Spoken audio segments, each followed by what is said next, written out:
So, as a CEO, you may be interested in getting rid of some of that content creation that's on your plate because it's time consuming.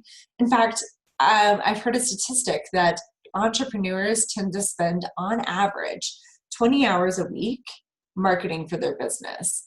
That's a huge amount of time. And if you could reclaim that, just think about what you could do with it. And so it's very attractive to CEOs to be able to outsource their content to a content creator. And yet, this opens a whole other can of worms, which is trust. It can be really difficult to trust somebody else, whether or not they've been a part of your business for a long time, with creating content for your business. In fact, one of our own clients said that it kind of felt like giving away the soul of their business. And that was really, really hard for them to do.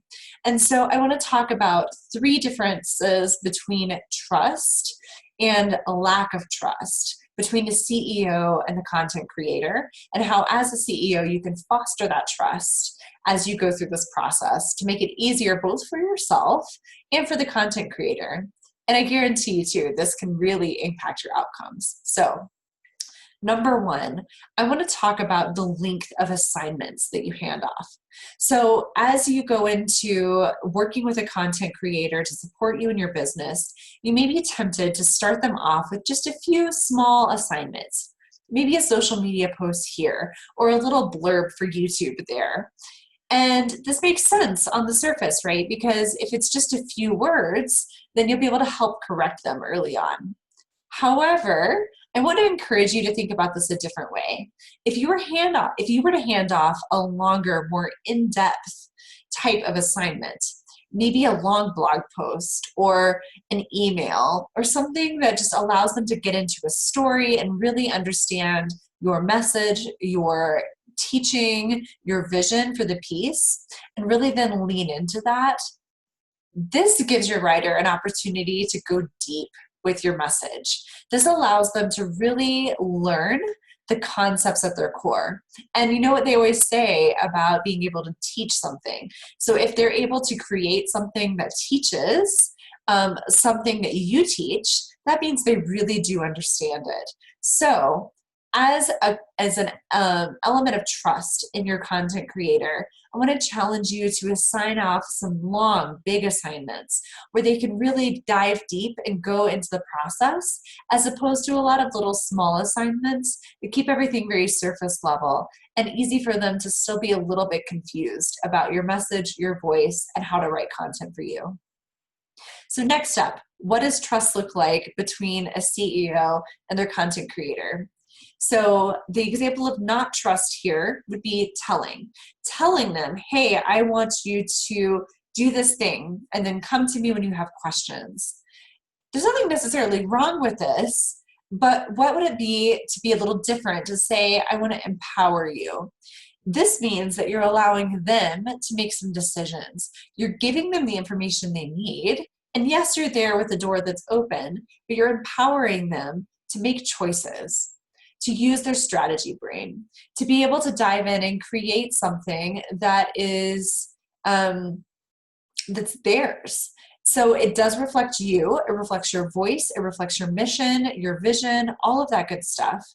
But you're also empowering them to take on the power of that message for themselves.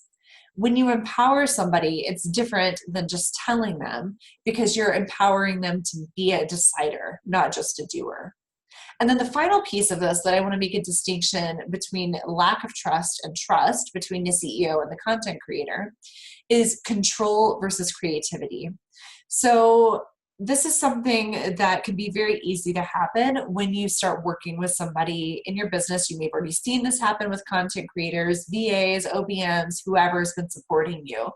But it's very difficult to pull away from control, especially if something as personal as your message.